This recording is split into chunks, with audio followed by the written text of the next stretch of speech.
루나의 가치가 말 그대로 사라져버렸습니다. 하지만 여전히 다른 알고리즘 기반 스테이블 코인들은 계속 생겨나고 있고 연 이자율을 30%, 심지어 40%까지 준다면서 여전히 투자자들을 끌어모으고 있습니다. 그럼 이런 알고리즘 기반 스테이블 코인은 현재 진행형인 폰지 사기인지 아니면 혁신을 위한 성장통인지 한번 이야기해 보겠습니다. 모두 아시다시피 UST는 1달러의 가치를 유지하는 스테이블 코인이었습니다. 루나 재단에서는 우리가 UST를 만들었으니까 이거 언제든지 1달러를 바꿔줄 거고 그러니까 믿고 좀 써줘 이렇게 시작을 한 거죠. 근데 코인러들이 뭘 믿고 UST를 쓰겠습니까? 그냥 관심도 없었죠. 사람들이 UST를 보유해서 얻는 이익이 있어야 UST를 시장에서 사게 되겠죠. 그래서 루나 재단에서는 UST를 매수해서 앵커 프로토콜이라고 하는 디파이에 예치를 하면 연이율 20%를 주기 시작해요. 따라서 UST의 가치가 1달러 고정인데 이자는 20%에 달하는 고금리이기 때문에 너도 나도 UST를 사서 예치하게 됩니다. 여기서 한술 더 떠서 루나 재단에서는 대출 사업도 시작하는데요. 중요한 건 UST 대출 이자율이 12%인데 UST를 예치했을 때 이자는 20%입니다. 즉 그냥 대출을 해서 예치하면 8%를 앉아서 벌게 되는 거죠. 누구나 있는 돈 다 UST로 바꿔서 예치하고 모자라면 UST를 대출받아서 예치하고 그렇게만 하면 이자율이 20%로 돈이 굴러들어오는 상황이 1년, 2년 계속 지속되다 보니까 UST의 규모는 말 그대로 폭발적으로 성장하게 됩니다. 그렇다 보니 시장에서 20% 이자율을 받기 위한 수단인 UST의 수요는 폭증하고 대부분의 UST는 고스란히 루나 재단에 예치되다 보니 공급은 더욱 부족해지겠죠. 자연히 UST의 가격은 1달러를 넘어갈 수밖에 없습니다. 따라서 루나 재단은 UST 가격 1달러를 유지하기 위해 계속 UST를 발행해서 시장에 공급하면서 시장의 돈을 빨아들이고 이 수익금으로는 다시 루나 코인을 사들여서 루나 코인의 가격은 급등하게 됩니다. 이 이자율 20%가 시작하고 나서부터 소수점에서 거래되던 루나 코인이 120달러까지 오르게 되죠. 근데 이제 이런 의문이 생기기 시작해요. 이 이자율 20%는 대체 어디서 나서 지급해 주냐는 거죠. 루나 재단에서는 재단에서 보유하고 있는 루나 코인이 떡상했기 때문에 원금과 이자를 보장해 주는데 전혀 문제가 없다. 이렇게 자신감을 보여왔어요.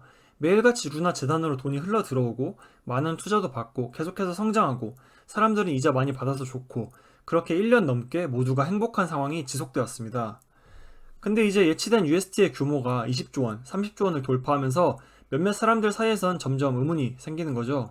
아니 UST 수요가 좋을 때는 유지가 될 수 있다는 건 알겠는데 만약에 뭐 이자율이 20%에서 5%로 낮아져서 UST를 쓸 이유가 없어져서 UST를 사는 사람보다 파는 사람이 압도적으로 많아진다고 하면 UST 1달러 유지를 위해 루나 재단에서는 계속해서 루나를 팔고 그 돈으로 UST를 사줘야겠죠. 그럼 루나 가격이 더 떨어지고 더 많은 루나를 팔아야 되고 그럼 또 결국 다 망하는 게 아닌가? 이런 의문들이 제기되기 시작해요. 이러한 의문에 루나 재단의 권도영 대표는 느금마 이렇게 패드립으로 응수하기도 하고 이래서 나는 가난한 사람하고는 토론하지 않는다 이런 트윗들로 좀 신경질적으로 대응하곤 했어요. 이렇게 조금씩 불안함이 싹트는 중에 트론 기반의 스테이블 코인이 우리한테 예치하면 이자 40% 주겠다, 에이다는 우리는 더 주겠다 이러면서 UST의 수요가 조금씩 감소하기 시작합니다. 설상가상으로 루나 재단이 보유한 이자 지급을 위한 준비금이 거의 다 떨어졌다는 이야기도 돌았고요. 여기에 코인 떡락장까지 찾아오면서 루나 가격이 많이 떨어져 버립니다. 그래서 어느 순간 루나 코인 전체 시총보다 UST 시총이 더 커져 버립니다. 그 말은 루나 전체를 다 팔아도 이자는커녕 UST 원금도 보장이 안 된다는 뜻이죠. 그래서 먼저 발빠르게 UST를 대량으로 매도하는 세력이 나타났고 5월 8일 UST가 1달러 가격을 지키지 못하고 조금 이탈하게 됩니다. 이때도 사실 루나코인은 반토막 이상이 난 상태였기 때문에 사람들이 굉장히 불안해하게 돼요. 권도영 대표는 난 이런 혼돈의 카오스가 좋아 이러면서 자신만만하게 여유를 보였었고요. 그럼에도 UST가 1달러를 결국 지키지 못할 것이다 라는 공포가 확산되면서 UST를 팔자 이런 분위기가 계속됐어요. 루나 재단은 UST 가격 방어를 위해 가지고 있던 자금도 다 써버린 것도 모자라서 5월 12일부터 지금까지 루나 코인을 무려 약 10조 개 가까이 발행하고 시장에 내다 팔아서 UST를 풀매수했는데도 1달러 방어에 완전히 실패하게 됩니다.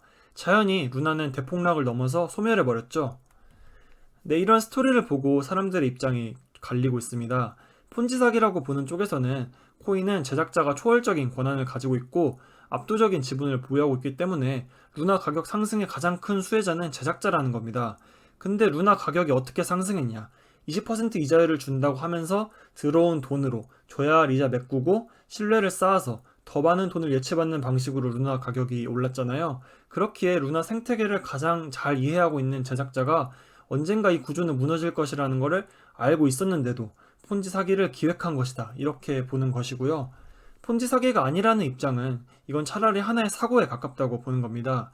20% 이자율은 공격적인 마케팅이었을 뿐 사실 초기에 이 정도 마케팅 비용 들이는 회사는 많다고 보는 거예요. 그리고 이자율을 점진적으로 줄여나가고 루나로 UST 가격을 조절하는 게 아니라 10조 원 이상의 비트코인을 매입해서 비트코인을 통해 UST 가격을 조절하려는 업그레이드도 진행 중이었거든요. 그렇게 객관성까지 확보했다면 성공적인 스테이블 코인으로 자리를 잡았을 것이고, 이번에는 여러 악재가 겹쳐서 운이 너무 나빴다, 이렇게 보는 소수의 의견도 있는 겁니다. 네, 오늘 이렇게 루나는 폰지 사기인가 아닌가에 대해 이야기를 해보았는데요. 루나 개발자 커뮤니티에서는 권도영 대표를 배제하고 다시 루나 2.0으로 새로 시작해보자 하는 움직임이 벌써 시작되었습니다. 앞으로 루나가 어떻게 될지 정말 궁금합니다. 오늘도 영상 봐주셔서 감사합니다.